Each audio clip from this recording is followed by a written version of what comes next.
All right, buckle up because we are diving deep today. We're talking NVIDIA, second quarter 2025 financials. And to the listener who requested this deep dive, let's just say you obviously have your finger on the pulse because this 10Q is, well, it's a lot. Yeah, quick reminder for anyone who maybe skimmed their finance textbook that day. A 10Q. It's basically a company's quarterly report card. Except instead of getting pinned to the fridge, these grades, they're scrutinized by, well, the entire world of investors. So before we even get to the nitty-gritty, what's the big, flashing, can't-miss-it headline here? NVIDIA just blew everyone out of the water. Record-breaking revenue for Q2 2025. We're talking $30 billion. With a B. Okay, stop right there. $30 billion. Wow. Hold on, that's a 122% increase year over year. 122%. It's almost hard to wrap your head around. It really is. But here's what I find really interesting when you actually break it down. Over 85% of that revenue, data center segment. So is NVIDIA, like, basically an AI company now? It's the question everyone's asking, and for good reason. Honestly, you picking up on that data point, that just shows how crucial NVIDIA has become to this whole AI boom. Right. And a lot of it comes down to their Hopper architecture. It's purpose-built, Yeah. for the really heavy lifting in AI, both the training side and the, well, often overlooked inference part. Can you unpack that a bit? Training versus inference. Totally. Think of it like training AI is like teaching someone a new language, right? Yeah. They're soaking it all up, learning the rules, all that. Inference is them actually having a conversation, making sense of things. And NVIDIA's chips are powering both, which in this crazy world of like increasingly sophisticated AI, kind of a big deal. Totally. And that brings us to, like, the generative AI explosion, right? I mean, everyone and their dog is trying to get in on the next Chat GPT, but on a scale we haven't even, like, it's wild. Is that what's driving this surge in demand? 100%. But here's the thing. It's not just the usual suspects, the big tech players. What's interesting is the 10Q actually reveals that cloud providers, they made up less than half of NVIDIA's data center revenue. Wait, seriously, I totally missed that. Okay, so who buying all this AI firepower if it's not the big cloud guys? This is where things get really interesting. We're seeing this huge wave of enterprise companies and consumer internet companies, companies that you wouldn't have thought of as major players in this space even a few years ago. They're suddenly investing heavily in AI infrastructure. So it's like suddenly everyone and their grandmother needs a supercomputer, not just, the scientists and researchers anymore. Exactly. And the 10Q actually gives a little peek into this whole shift. There's this one line that mentions a surge in demand for NVIDIA's high-performance computing solutions from, get this, agricultural technology companies. Agricultural tech. Wait, so you're telling me tractors and AI are now like best friends? Right. That's kind of an aha moment right there. What's going on there? It really is. I mean, you think AI and you think like self-driving cars or, those virtual assistants.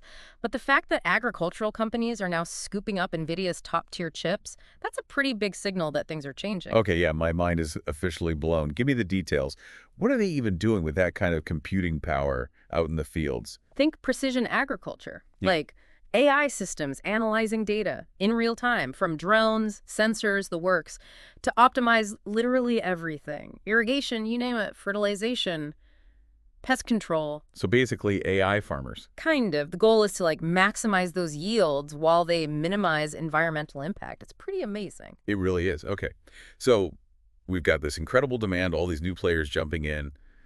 But, there's always a but. Yeah. This kind of crazy growth, it can't come without its challenges, right? And I'm thinking back to that production delay mentioned in the report. What's the deal there? You're not wrong to zero in on that. Even with all the good news, NVIDIA is making a big bet.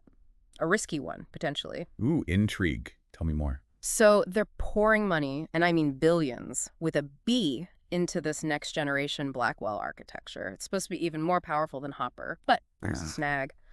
Production yield. Yield. Okay, for those of us who don't speak fluent Silicon, break that down for me. Basically, yield is like how many usable chips they can actually produce. It's like imagine baking cookies. You want as many perfect cookies as possible, right? Right.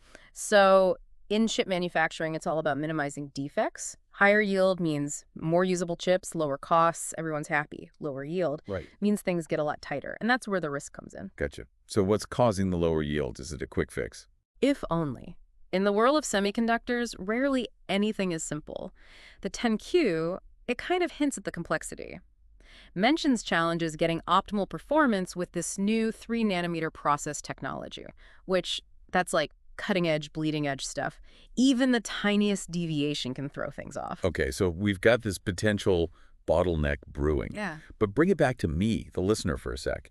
What does this all mean for, say, someone who's trying to make sense of this from an investment standpoint? It's a big one to keep an eye on for sure. Those lower yields, they could mean tighter margins down the line. Like if NVIDIA can't keep up with the demand because they don't have enough of these super advanced chips, well, that could cut into their profits. So like storm clouds on the horizon, even with all this AI sunshine. Pretty much. And it just goes to show, even a company as, dominant as NVIDIA, they're not immune to the laws of supply and demand or the realities of making really, really complex things.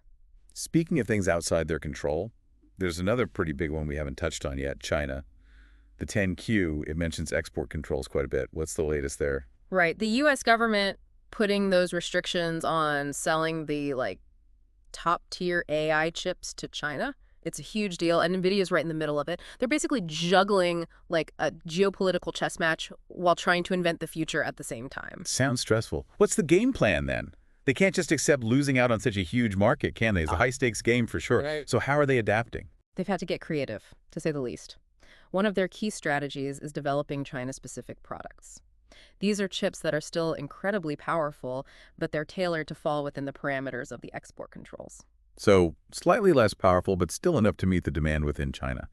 What's fascinating is that earlier we were talking about China data center revenue still growing for NVIDIA. Are these modified chips driving that growth, or are there other factors at play? It's likely a combination of factors. The modified chips are definitely a key part of the equation, but they've also been aggressively pursuing partnerships within China.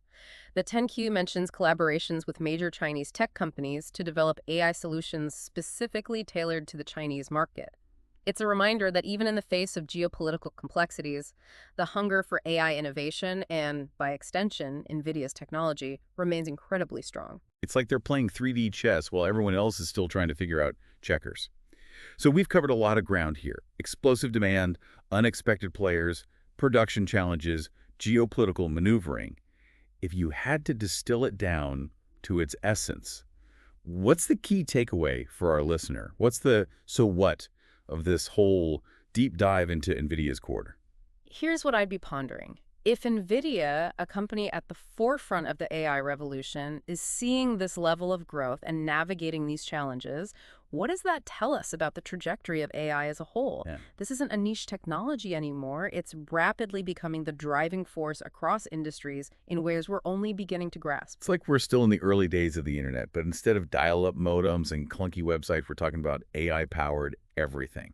It's both exhilarating and a little bit daunting, right? Yeah, absolutely. And that brings me to my second point. Remember that intriguing line in the 10Q about new and unexpected use cases for NVIDIA's chips impacting demand? That, to me, is the most fascinating piece of the puzzle. It's like a breadcrumb trail leading us into uncharted territory. What could those unexpected uses even be? What are your instincts telling you? It's impossible to say for certain, and that's what makes it so intriguing. Could it be a completely new form of AI we haven't even conceived of yet? Or maybe an industry we haven't traditionally associated with this level of computing power suddenly embracing AI on a massive scale? The possibilities are truly vast. Okay, yeah, you've officially piqued my curiosity. I'll be keeping a close eye on any whispers or rumors about those unexpected use cases. To our listener, it seems like one of the big takeaways here is that paying attention to these subtle details, these seemingly insignificant lines in a financial report, can sometimes give you a glimpse into the future. Precisely. It's about connecting the dots, spotting the patterns, and always staying curious. As always, thank you for lending your incredible insights to this deep dive.